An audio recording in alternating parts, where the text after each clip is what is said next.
And this morning we read Proverbs 21:27 through to chapter 22 and verse 6. The sacrifice of the wicked is detestable. No amount of religious ritual will be acceptable in God's sight unless there is a change of heart.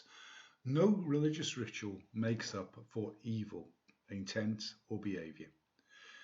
We must be transformed from the inside out. Any act we do of worship to God comes from a heart that is right with Him. There is no wisdom, no insight, no plan that can succeed against the Lord. And the horse is made ready for the day of battle, but victory rests with the Lord.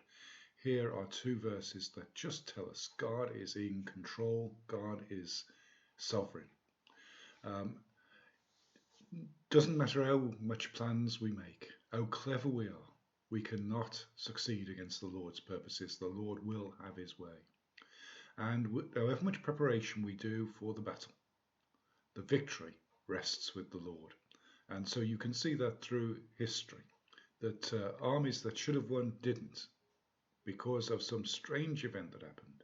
And we see that victory always rests with the Lord in every human endeavor.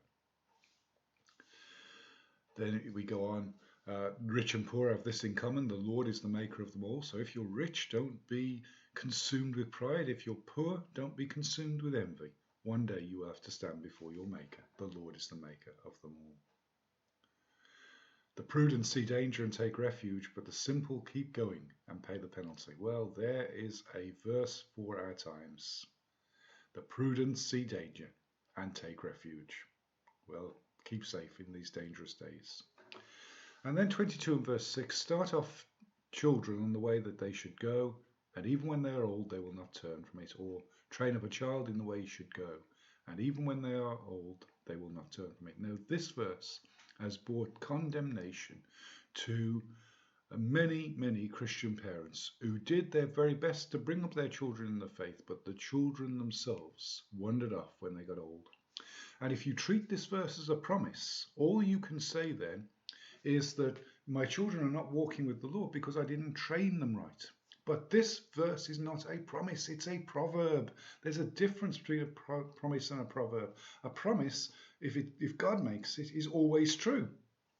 But a proverb is something that is generally true. To give your children the best chance in life, train them, start them off right, and even when they're old, they'll not turn from it. That's the best chance that you've got of them not turning from it. It's a proverb.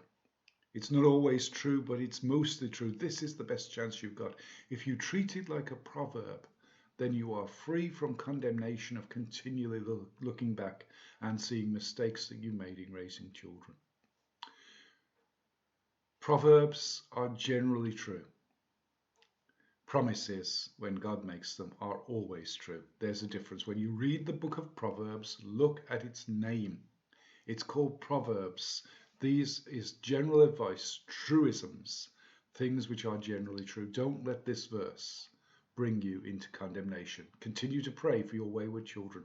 Continue to pray for your children who have departed from the faith, that the Lord will restore to them those memories that you planted in them when they were young.